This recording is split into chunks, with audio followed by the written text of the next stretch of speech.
Live from Johannesburg, this is eNCA. I'm Yuveka Rangapa. A very good morning to you. Well, let's go straight to the Mthatha High Court now, where reporter Lester Kiewit is standing by. The court there earlier dismissing Winnie Madikizela-Mandela's application for ownership of Madiba's Qunu home. Lester, good morning once again. Just bring us up to speed on what the judge actually did say in dismissing this application. Well, Yuveka, what the judge said was actually very short, very sweet.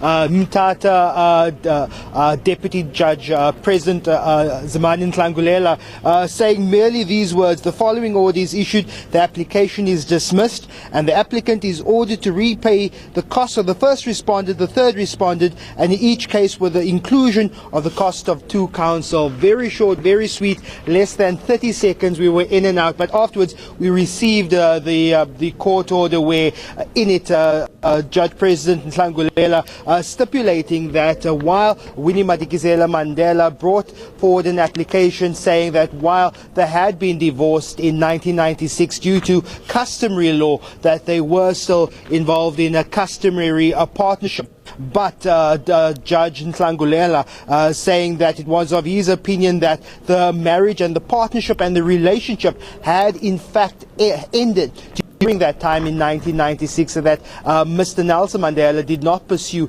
any further relationship with Winnie Madikizela-Mandela after that time. He also pointed out during that time that during their divorce and Mr. Mandela's subsequent remarriage that Winnie Mandela didn't assert any of the rights of a customary marriage. So he said it's in his opinion that their relationship had in fact ended with the end of their civil partnership, and that it's in his opinion that Winnie Mandela is not entitled to that Qunu home that she had made application for. Was she in court today, Lester?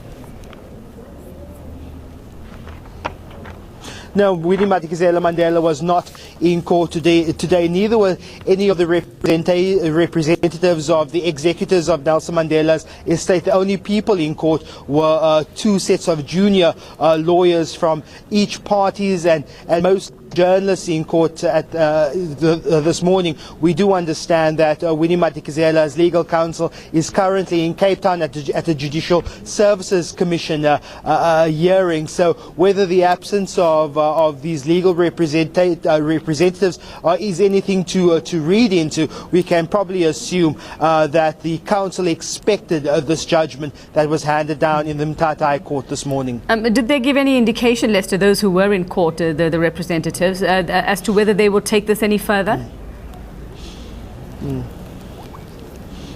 At this point, there's no indication whether Winnie Madikizela-Mandela will take this issue up on appeal. I've been trying to get hold of a lawyer in Cape Town. I've also been trying to get hold of Mandla Mandela, who is a member of Parliament and should be in Cape Town at this moment. So we're trying to get reaction from all parties on just how far this case will then go on. But remember, this was more than just a case of just whether Winnie Mandela had access to that property in Qunu. It had far-reaching implications on the rights of people married into customary law, and what happens if a civil relationship breaks down. Does that customary traditional marriage then still continue? So there's still lots to read into with this judgment that was handed down this morning. Thanks very much, Lester Kiewit, outside the Mthatha High Court there for us.